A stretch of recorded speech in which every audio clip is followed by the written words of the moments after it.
کارکردگی یہ بتاتے ہیں کہ ظلم اور جبر ہم نے بہت اچھا کیا ہے، اس لیے ہم پر لوگوں کا اعتماد بڑھ گیا ہے۔ اور بھائی جان اب تو سڑکوں پر لوگوں سے پھر دوبارہ موبائل چھیننے شروع کر دیے گئے ہیں۔ آپ کہتے ہیں کارکردگی بہتر ہو گئی ہے، تھانے میں کوئی چلا جائے اسے آپ اندر نہیں داخل ہونے دیتے، شریف آدمی کو دبکے مارتے ہیں اور کہتے ہیں کہ جناب دھمکیاں دیتے ہیں۔ کدھر ایسی حرکتیں؟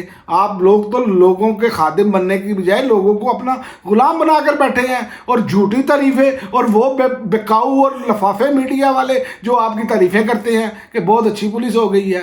تو یہ چیزیں آئینہ دیکھیں آپ، پھر آپ کو اپنا چہرہ نظر آئے گا۔ جب آپ اپنا چہرہ دیکھتے ہیں نا، جب آپ کو آئینہ دکھایا جاتا ہے، تو ارشد شریف شہید کہتے تھے ہم آپ کو آئینہ دکھاتے ہیں، اب آپ کا چہرہ بدصورت ہے تو ہم کیا کریں؟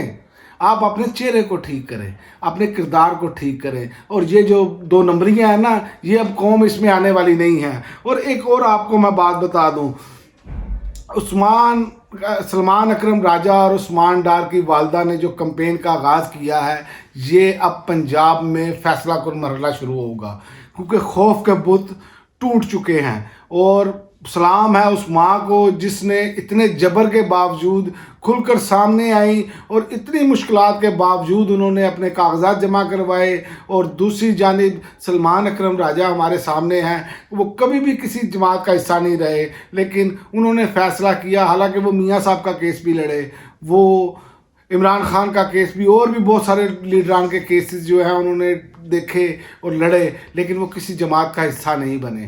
لیکن انہوں نے دیکھا کہ ایک شخص کے ساتھ بوگس مقدمے اور ظلم اور زیادتی، ہر طرح کی ناانصافی کی جا رہی ہے، لہٰذا انہوں نے اپنی ضمیر کی آواز پر تحریک انصاف کے ساتھ جڑنے کا فیصلہ کیا، اور تحریک انصاف کے ٹکٹ پر آج وہ الیکشن لڑ رہے ہیں، اور انہوں نے کمپین کا آغاز کر دیا ہے۔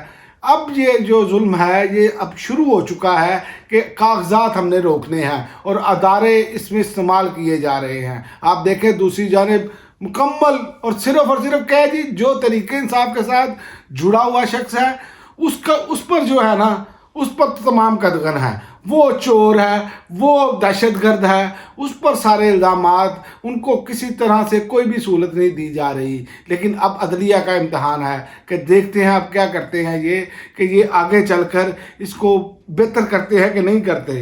اور ایک اور خبر یہ ہے کہ الیکشن کمیشن نے جو آئی جی اور ڈی سی اسلام آباد کو ہٹانے کا جو بھیجی ہے، اس پر حکومت نے کہا ہے کہ جناب اس پر نظر ثانی کریں۔ جناب نظر ثانی کریں، الیکشن کمیشن صاحب آپ خود تو سہولت کاری کر رہے ہیں، اور ان کو سہولت کاری جو انہوں نے بندے باقاعدہ بٹھائے ہیں بیوروکریسی کے، آپ انہی کو اٹھانے پر تل گئے ہیں۔ آپ چاہتے ہیں آپ اکیلے ہی سہولت کاری کریں گے؟ نہیں جناب، ان کو بھی سہولت کاری کا موقع دیں۔ اس لیے حکومت چاہ رہی ہے کہ فیلڈنگ مکمل سیٹ رہنے دی جائے، لیکن فیلڈنگ جتنی مرضی آپ سیٹ رکھیں، آپ کا خوف نہیں ٹوٹ سکتا، کیونکہ جو معاملات آپ نے کر دیے ہیں اس کی تصدیق جاوید چودھری نے بھی کر دی ہے۔ جاوید چودھری صاحب فرماتے ہیں کچھ لوگوں کو اپنے جرائم کا احساس ہے، اور انہیں اپنے کیے کا ڈر ہے کہ عمران خان اگر آ گیا تو ہمیں لٹکا دیا جائے گا، اسی لیے صاف اور شفاف الیکشن نہیں ہونے دیا جا رہا، اسی لیے ہر طرح کے روڑے لٹکائے جا رہے ہیں، اسی لیے یہ پی ڈی ایم کا ٹولہ، مسلم لیگ نون اس میں سر فہرست، دوسرے نمبر پر پیپلز پارٹی، اور تیسرے نمبر پر جو بینیفیشری ہے وہ جے یو آئی فے ہے۔ یاد رکھیں پاکستانیوں، ان لوگوں کے جہاں پر امیدوار ہوں، آپ کو وہاں پر اپنا جو ہے وہ بھرپور طریقے سے ووٹ کی طاقت کا استعمال کرنا چاہیے، کہ تاکہ یہ وہ لوگ ہیں منافق جو جمہوریت کا نام لیتے ہیں لیکن اصل میں یہ آمریت کے حمایتی ہیں، اصل میں یہ آمریت کی کرتے ہیں۔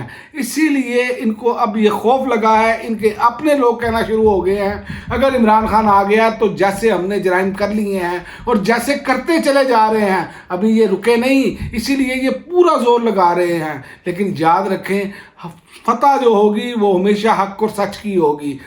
انسان جتنی مرضی اپنی تدابیر کرے، لیکن بہترین تدبیر کرنے والی اللہ تعالیٰ کی ذات ہے۔ یاد رکھیں، آپ صرف اپنے الیکشن والے دن کو فوکس رکھیں، اس دن آپ نے ووٹ ڈالنا ہے، یہ نشان عبرت بنتے نظر آ رہے ہیں۔ اب تک کے لیے ناظرین اتنا ہی، اجازت دیجیے، اللہ حافظ۔